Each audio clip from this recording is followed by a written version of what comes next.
So hello, welcome to the video and welcome to Prague and welcome to the Holiday Inn at Prague Airport. Not a brilliant night's sleep, it has to be said, but we're up bright and early and ready for today's adventure. Now the whole purpose of this entire trip is to take advantage of one of the best tier point runs available anywhere in the world, and that's Sri Lankan's flight from Abu Dhabi down to Jakarta in Indonesia via Colombo. That's 560 tier points that can be regularly had for about £800, and it can occasionally be had for quite a lot less. But taking that flight obviously requires you to be in Abu Dhabi, so there's some positioning involved, and yesterday I positioned down from London to prepare to position to Abu Dhabi today. There's obviously a number of ways you can get to Abu Dhabi. You can fly direct on Etihad, but BA hasn't resumed its direct service since the you-know-what. That used to be the best way. You can also get there on Wizz Air these days. They've got quite a strong route network in the Middle East, although not directly from London. It involves a change somewhere and lots of time in a low-cost carrier. And there wasn't really any way I could find to get to Abu Dhabi in a tier point generative manner that was cost effective.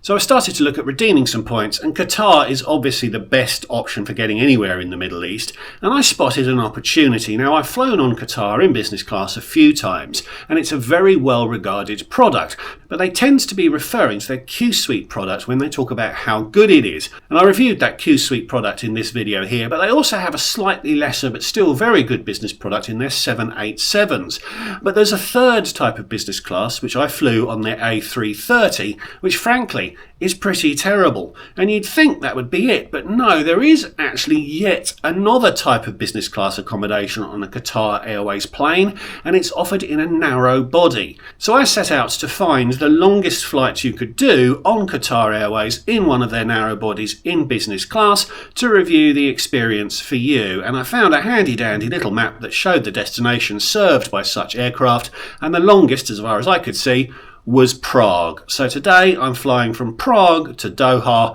continuing on to Abu Dhabi in Qatar Airways in business class. But wait, it's not that simple yet. Their narrow body fleet has two seating configurations. The first has, I think, 3 rows of lie flat seats. The second has 3 rows of more traditional old style armchair seating, and it's that latter configuration that I think I'm going to be in today. Now, it's a day flight, and I believe that Qatar is going to offer me the same business class service as I would expect on a wide-body jet, so it's not going to make that much difference. After my night's sleep here, I'm not going to say no to a couple of hours skip on this flight, but I'm not looking for an overnight experience. The flight up to Prague, though, is overnight, and I think that's going to be quite painful on one of these recliner seats. But in the interests of providing full consumer advice to you, dear viewer, and to experience every different type of Qatar Airways business class, I am prepared to put myself on the line for this experience for you. Time to head across to the airport, and if you'd like to see what's possibly Qatar's 4th best business class product is like, stick around. Hi, I'm Matt. I've lived in 5 countries on 4 continents. I've flown over 1.4 million miles. I've visited over 100 countries, every American state, but I'm nowhere near done. So subscribe to see where I go next, and perhaps get some inspiration for your next trip. It was a beautiful morning in Prague. The hotel advertised a courtesy bus to the terminal, although it wasn't that courteous, as the receptionist wanted to charge me €3 to use it. The bus was fully booked, so it was all a cow's opinion anyway. It was moo, so I walked the 10 or so minutes across to the terminal. Always nice to get a bit of exercise before a flight anyway. Prague Airport has 2 commercial terminals. This was T1, which services non-Schengen flights. Not a lot of displays when you enter to help you find your check-in area, but I spotted flashes of Qatar's purple and the desks weren't busy. It's a nice, airy terminal. A delightful chap checked me in and was at pains to ensure each boarding pass was printed on the correct paper. I'll review my transit experience in Doha and the flight on to Abu Dhabi in a separate video, but Qatar's premium cabins within the Gulf region are branded as first class rather than business. As I'll show in that other video, this upgrading of the product to first class status is significant to the ground experience in Doha, so it was important to have the right coloured boarding pass. I did find a somewhat retro departures board in the middle of the terminal, but was quickly off to the passport checkpoint. Remember, this is an entirely non-Schengen terminal, so everyone departing needs to be stamped out of the country. I was using my Aussie passport on this trip, as my British one is nearly full, so it made no difference on this occasion that Britain has left the European Union. I would have had to turn left either way. I was quickly through, and there was no security check. That must be done at the gates in Prague, but airport terminal best practice was honoured in that you are required to walk through the duty-free shop. You have to sort of double back on yourself a little to reach the lounge, which is on the way to the B gates. Qatar uses the MasterCard lounge, and I was effortlessly zapped in. It's quite nice. I'll show the catering in a moment, but there's decent seating options and great views, including of my chariot that day, which had arrived earlier that morning after an overnight flight in from Doha. This door very much looks like it can be closed if demand is low, but there's a second area beyond which offered some drinks but no food.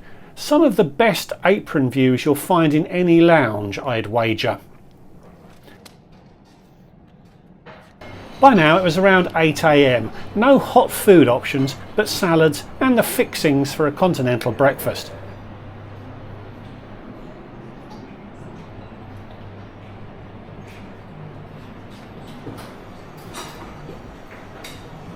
Plus cereals, yoghurt and boiled eggs, so I suppose there was a hot option after all.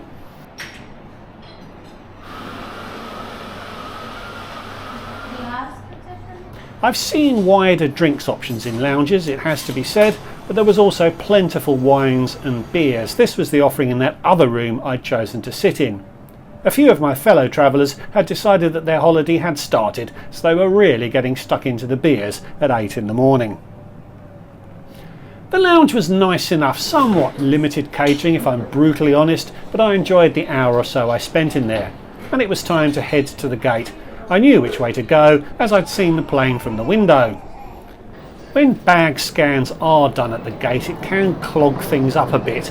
I'm not sure what the official boarding status was when I got there, but any priority lane had been subsumed into the wider queue, but it didn't take long to get through. Then there's Qatar's gate checks, and again I was through quickly. Only about 140 people can fit onto this A320 anyway, so it's never going to be too bad to do all of this at the gate, even if 140 people felt like a lot in this small gate space. But I timed it well, and boarding began only a couple of minutes after I arrived. So onto the plane to find 3 rows of 2x2 armchair style seats in the business cabin. And the seat was set with the familiar business class blanket and pillow.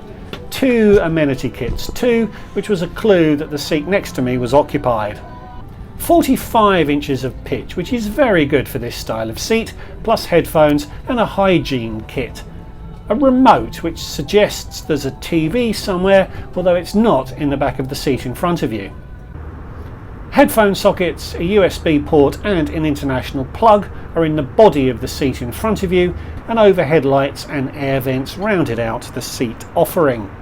A pre-departure champagne was offered and accepted, served in a proper glass, although it was also served with an apology that the chiller hadn't had enough time to get the bottles properly cold yet. Still very nice though. Placed on this pull-out drink shelf and accompanied by a moist packaged towelette. Menus were also delivered, and as the front row of the cabin had not been available to reserve before the flight for some reason, the chap next to me was invited to move forward, so I ended up with no one next to me. He took his amenity kit with him, but mine was branded Diptyque and included socks, an eye mask, 3 assorted lotions and an eau de toilette. All good quality stuff, but you do get more in many kits on other airlines. We pushed back pretty much bang on time, and we're quickly up into a beautiful Czechian sky for the 5.5 hour flight down to Doha.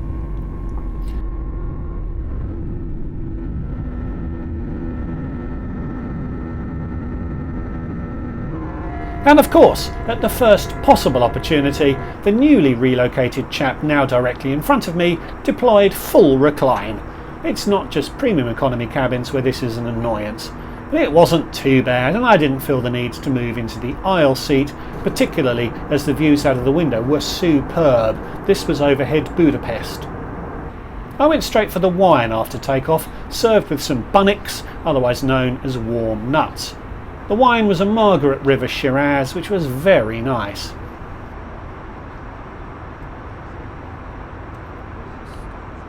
There was indeed a TV hidden away in the armrest. This A320 was nearly 14 years old and doesn't seem to have been refurbished since delivery. It was in a really good condition, but this hugely retro screen was clear evidence of the plane's age. This setup wouldn't have been amazing 14 years ago, and 14 years later it benchmarks really poorly. It seemed to deliver the full range of Oryx in-flight options despite its age, and that was a remote for the TV, even if it's not hard to reach the screen when it's deployed. The table emerges from the right armrest. It was extremely sturdy and looked very attractive.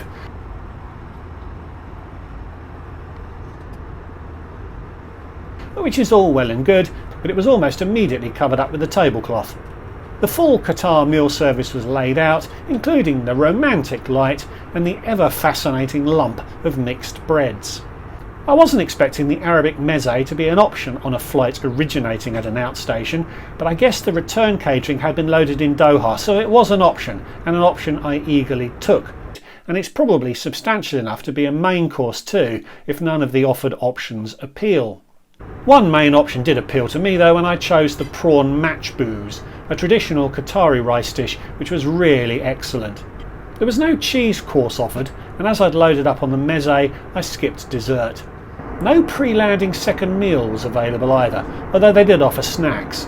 On a flight of less than 6 hours, I guess having no second meal is okay?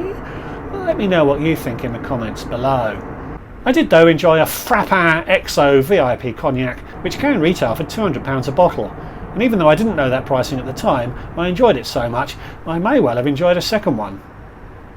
So there were a couple of small deviations from the usual long-haul catering offered on Qatar, but it was still a very solid in-flight F&B experience, nothing less than you'd expect from them. There was one loo for the 12-seat business cabin, 8 seats were occupied on this flight. A few bits and bobs to embellish the experience, including dental kits which aren't included in the amenity kit. I spent the rest of the flight reading and looking out of the window. That screen didn't inspire me to watch any of the entertainment, and I believe I may have taken that nap I'd promised myself to after that bad night's sleep. And before I knew it, we were descending into an incredibly dusty Doha. Dusty and hugely humid too. My phone told me it was 41 degrees on the ground, which is 106 in old money, but with the humidity and everything else, it felt like it was 54 degrees, which is 130.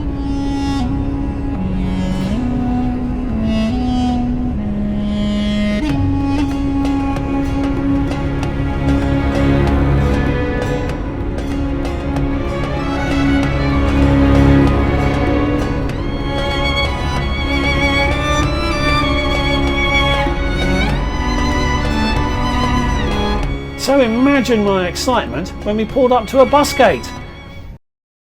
Exiting into that blast of heat was wonderful though, indeed it's almost an integral part of the Qatar transit experience. Qatar also does a superb job of getting business passengers away quickly on their own bus. Comfortable seats and beautiful air conditioning. And after a very scenic tour of the airfield, we were deposited at the terminal. When I flew Qatar's ageing A330 a year or so back, I concluded that Qatar was trying to force a super premium service into a seating layout that just couldn't cope. And the A330 seats were old and cramped too.